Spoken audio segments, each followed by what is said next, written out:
네, 안전하고 또 화목한 추석 연휴 되시기를 바랍니다. 2025년 우리 동강교회 표어는 성령의 능력으로 부흥하는 교회입니다. 이를 실현하기 위해서 분기별로 우리가 실천 방안을 정했는데요. 10월부터 12월은 이제 마지막 4분기가 됩니다. 이 4분기에는 말씀의 능력으로 부흥하는 교회라는 실천 방안을 가지고 부흥을 경험하기를 원합니다.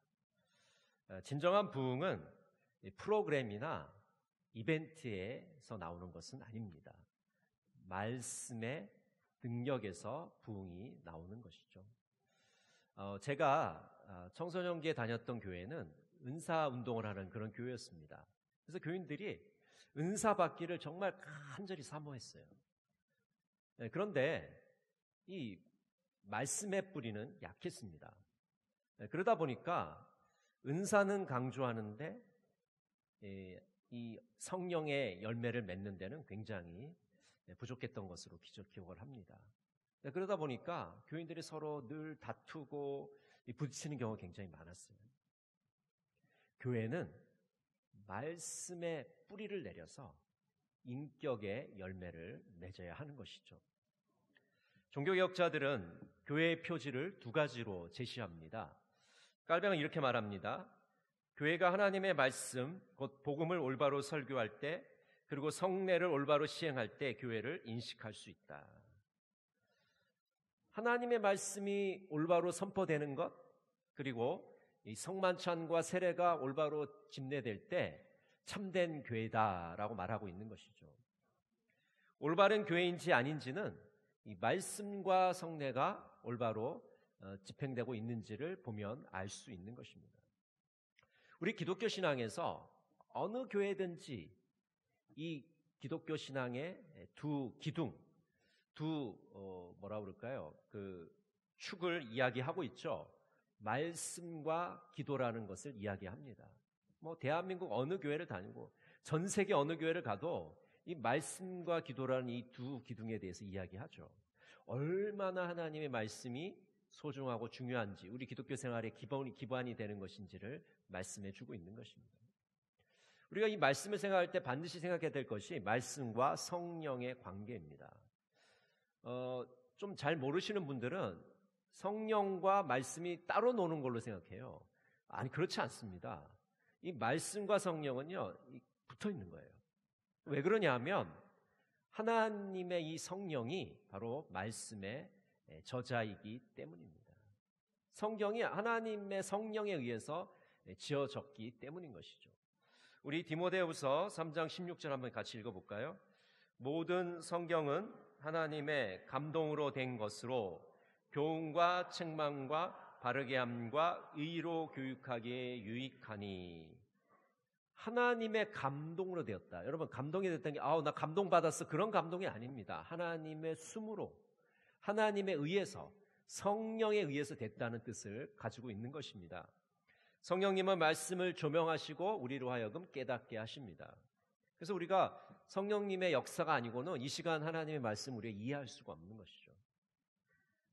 성령은 말씀의 저자이고 해석자이고 말씀의 적용자입니다. 그래서 하나님께서는 하나님의 역사를 이 말씀을 통해서 이루어 가시는 것입니다. 어떻게 하면 말씀의 능력으로 우리는 부흥을 경험할 수 있을까요? 먼저 말씀은 어둠의 권세를 몰아냅니다. 한번 따라해 보실까요? 말씀은 어둠의 권세를 몰아낸다. 우리 사도행전 19장 11절 12절 같이 한번 읽어보겠습니다.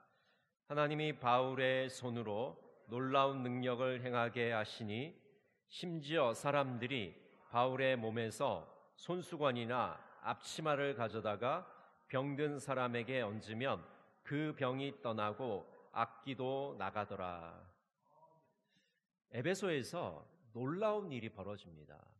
바울 몸에 있는 손수건이나 앞치마를 가져다가 병자에게 얹었는데 그 병이 나은 거예요. 귀신이 나가고 병고침을 받는 역사가 일어난 것입니다. 하나님께서 이 축사와 병고침이라는 놀라운 표적을 보여주신 것입니다.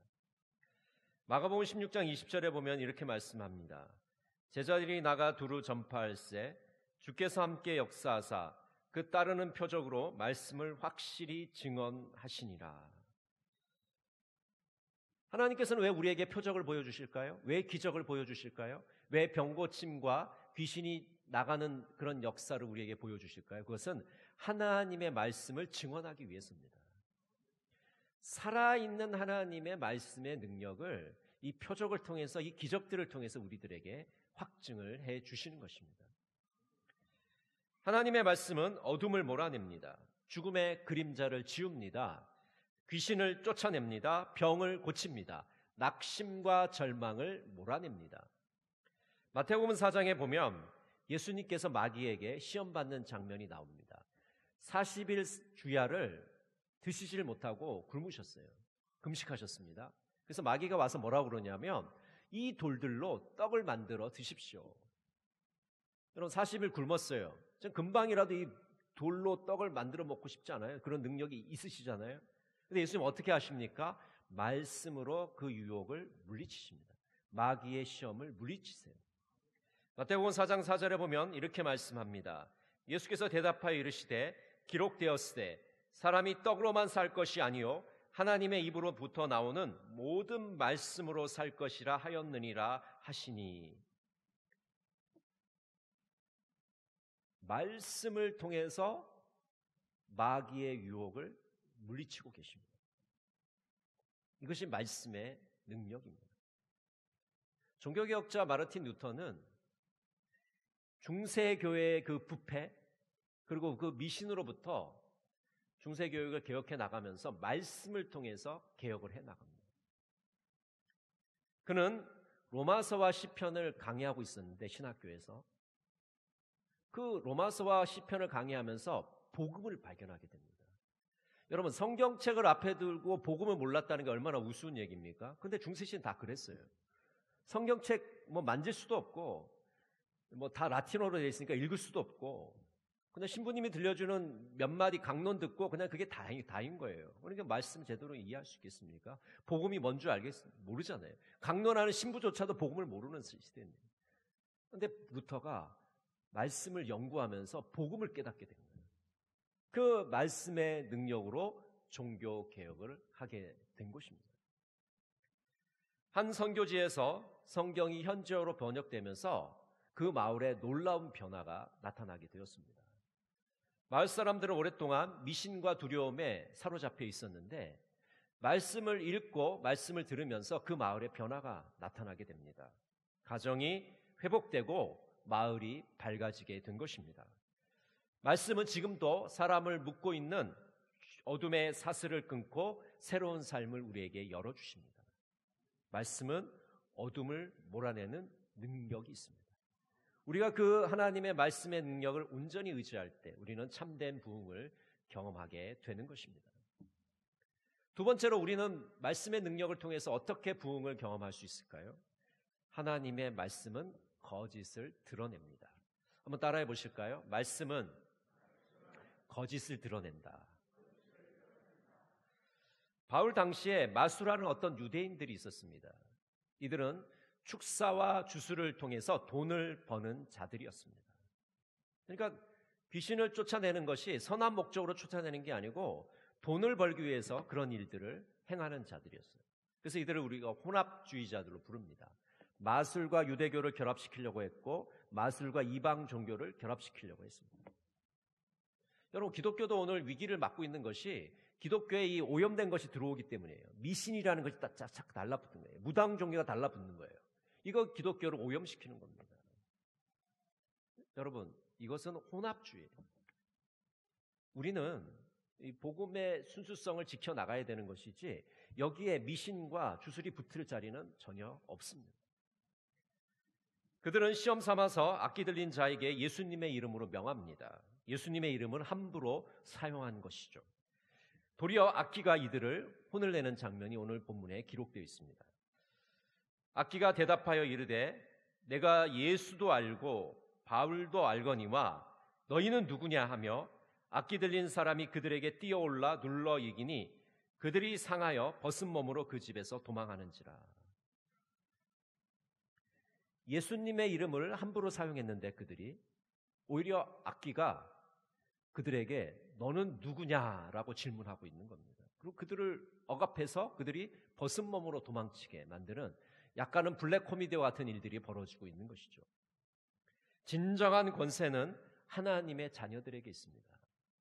말씀과 성령 안에 거할 때 진정한 권세가 나타나게 되는 것입니다. 어설픈 흉내는 봉변만 당하게 됩니다. 거짓 권세는 망신만 당하게 되는 것입니다. 예레미야 시대에 거짓 선지자들이 있었습니다. 이렇게 기록하고 있습니다. 만군의 여호와께서 이와 같이 말씀하시되 너희에게 예언하는 선지자들의 말을 듣지 말라. 그들은 너희에게 헛된 것을 가르치나니 그들이 말한 묵시는 자기 마음으로 말미암은 것이요 여호와의 입에서 나온 것이 아니니라. 여러분, 거짓 선지자는 어떤 사람들이냐면 하나님의 뜻을 전하는 자들이 아니라 자기 마음대로 전하는 자들이에요. 자기 뜻을 전하는 자들입니다. 자기 뜻을 전하면서 하나님의 이름을 사용합니다. 그러나 하나님의 선지자들은, 참된 선지자들은 하나님의 뜻을 전하고 하나님의 마음을 전달하는 사람들. 참된 말씀이 올 때 거짓은 드러나게 되고 거짓은 주랭랑을 치게 되는 것입니다. 여러분, 하나님의 말씀의 능력, 거짓을 드러내는 그 능력을 온전히 의지하셔서 참된 부흥을 경험하시는 여러분 모두가 되시기를 간절히 바랍니다. 세 번째로, 어떻게 말씀의 능력으로 우리는 부흥을 경험할 수 있을까요? 말씀은 우리를 변화시키십니다. 우리 사도행전 19장 18절 19절 같이 한번 읽겠습니다. 믿은 사람들이 많이 와서 자복하여 행한 일을 알리며 또 마술을 행하던 많은 사람이 그 책을 모아 가지고 와서 모든 사람 앞에서 불사르니 그 책값을 계산한 즉 은 5만이나 되더라. 여러분, 오늘 놀라운 일이 벌어지고 있는 장면을 보게 됩니다. 마술을 하던 사람들이 마술책을 가지고 와서 사도 바울 앞에서 불태우는 겁니다. 근데 그 값을 계산하니까 은 5만이나 되더라. 그 당시 노동자가 하루 일하면 은 한 입을 받았어요. 그러니까 5만 일을 일해야 이 은 5만을 벌게 되는 겁니다. 그러니까 요새 시세로 따지면 50억 정도 되는 그런 책값이에요. 한 분도 놀라시는 분이 없네요. 50만 원이 아닙니다. 500만 원이 아니고 50억. 책값이 무려 50억이에요. 50억. 이걸 불태웠다니까요. 이거 아무나 할 수 있을까요? 이들은 왜 이 책을 불태웠을까요? 이제 마술을 내려놓고 이전에 잘못된 행동을 내려놓고 이제 하나님의 뜻대로 살겠습니다. 하나님의 자녀답게 살겠습니다라고 결단하면서 이 책을 태우는 겁니다. 여러분, 에베소의 마술사들만 책을 태우는 것이 아니라 오늘 이 자리에 있는 우리도 우리의 이전에 잘못된 행동들을 다 내려놓고 그 죄악된 행동들을 다 불태워야 됩니다. 주님, 용서해 주십시오. 앞으로 똑바로 살겠습니다. 이런 결단과 결심이 우리에게 있어야 되는 것이죠. 말씀의 능력은 삶을 변화시키고 교회를 부흥시킵니다. 느헤미야 8장에 보면 제사장 에스라가 나팔절에 백성들 앞에서 율법책을 읽었습니다. 율법책을 낭독하고 해석하고 백성들을 깨닫게 했습니다. 그 율법의 말씀을 들으면서 백성들이 엉엉 울고 있어요. 여러분, 왜 이스라엘 백성들이 울었을까요? 하나님 앞에서 그 말씀대로 살지 못해서 너무 죄송스럽고 부끄러워서 하나님 앞에서 울고 있는 거예요. 여러분, 하나님의 말씀을 듣고 우신 적 있으십니까? 설교 말씀을 듣고 하나님, 제가 잘못했습니다. 이제 제대로 살겠습니다 하고 우신 적 있으세요? 오늘 이스라엘 백성들처럼 울어야 됩니다. 말씀 앞에서. 제가 말씀대로 살지 못했습니다. 그렇게 가슴을 치며 울 때 우리의 삶의 변화가 찾아오게 되는 것이죠. 사도행전 8장을 보면 빌립이 사마리아에 복음을 전합니다. 빌립의 전도를 받아서 사람들이 한 마음으로 따르게 됩니다. 귀신이 나가고 아픈 자가 치유받고 기쁨이 넘치게 됩니다. 말씀의 능력이 사마리아를 뒤흔들고 있는 것이죠. 매일 말씀을 묵상을 하면 우리는 변화를 경험하게 됩니다. 20세기 초에 미국에서 시작된 운동이 있는데 알코올릭스 어노니머스라는 운동입니다. 흔히 우리가 AA 운동이라는 거예요. 그러니까 알코올 중독으로 힘겨운 삶을 사는 이들이 모여서 서로 알코올 중독 경험을 나누면서 어떻게 이것을 이겨나갈 것인가를 서로 도움을 받는 그런 모임이에요. 그런데 이 모임의 특징이 뭐냐 하면 말씀을 읽고 기도하는 모임입니다. 하나님의 말씀이 우리를 변화시킬 수 있다는 그런 확신을 가지고 말씀을 붙잡고 기도하면서 그들이 술의 속박으로부터 자유함을 얻게 되는 그런 모임입니다. 그러니까 겉으로 보기에는 무슨 이 알코올 중독자 모임 같지만은 사실은 신앙의 모임인 것이죠. 하나님의 말씀을 통해서 그 술의 권세로부터, 그 술을 통해서 우리를 묶고 있는 그 어둠의 사슬로부터 그들을 해방시키는 것을 경험하게 되는 것입니다. 말씀이라는 것이 단순한 글자 몇 마디가 아니라 우리의 삶을 변화시키는 능력임을 이들을 통해서 우리가 알 수 있게 되는 것이죠. 목포 복된교회의 이효연 집사님의 간증을 들었습니다. 이 집사님은 딸이 교회 유치부를 다니면서 처음 교회라는 곳을 다니게 되었습니다. 처음에는 그냥 교회를 왔다 갔다 했어요. 여러분 중에도 왔다 갔다 하는 분들 있죠. 예수가 누군지도 모르고 하나님 말씀이 뭔지도 모르고 그냥 왔다 갔다 하는 분들이 있을 겁니다. 이 집사님도 왔다 갔다 했어요. 근데 아는 분이 매일 성경을 선물을 했습니다. 그래서 처음에는 뭐 선물을 줬으니까 몇 장 이렇게 뒤집거리다가 그냥 한 군데 처박아 뒀어요. 근데 이분이 계속해서 매일 성경을 보내주는 거예요. 미안하잖아요. 그래서 이제 제도를 한번 읽어봤어요. 근데 뭐 큐티가 뭔지 묵상이 뭔지 아무것도 모르니까 그냥 계속 읽는 거죠. 그냥 매일마다 그냥 읽었어요. 그러다가 은혜를 받게 됐어요. 자신이 죄인이라는 사실을 깨닫게 되었습니다. 그리고 매일 술 먹고 들어오는 남편을 미워하고 원망했는데 그 남편이 문제가 아니라 내가 문제라는 것을 깨닫게 됩니다. 그러면서 그때부터 매일매일 말씀을 묵상하게 됐어요. 이 남편은 이 12년간의 군의관 생활을 마치고 경기도에 병원을 개업하게 됩니다. 근데 남편이 이 심장에 이상이 오게 되고 점차 몸이 쇠약하게 됩니다. 의사인데 자기 몸도 가루지 못하게 돼요. 결국은 진료를 할 수 없게 되고 병원의 문을 닫게 되었습니다. 두 부부가 말씀 앞에서 묵상을 하면서 앞으로 어떻게 살아가야 될까 고민하게 됐습니다. 그러던 중에 남편의 고향인 광주로 가게 됩니다. 여러분 광주 가봤자 할 일이 없잖아요. 의사가 지금 자기 몸도 아파가지고 지금 뭐 그러는데 뭐 할 수 있는 일이 있습니까? 낙심 가운데 하루하루 살아가고 있습니다. 이 이효연 집사님이 남편 호주머니에 계속 매일마다 말씀 묵상한 것을 넣어줍니다.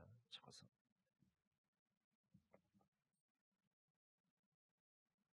그러던 중에 목포에 있는 병원에서 오라는 요청을 받게 돼요. 그래서 목포로 이사를 가게 됩니다. 근데 목포로 이사 간 지 얼마 안 돼서 남편이 신장암 진단을 받게 돼요. 정말 청천벽력과 같은 그런 충격을 받게 됩니다. 이제 좀 괜찮아지려니 했는데 또 암에 걸린 거예요. 그 목포 복된교회 교인들에게 기도를 부탁하고 계속 두 부부가 말씀에 의지하면서 기도하면서 투병 생활을 이어갔습니다.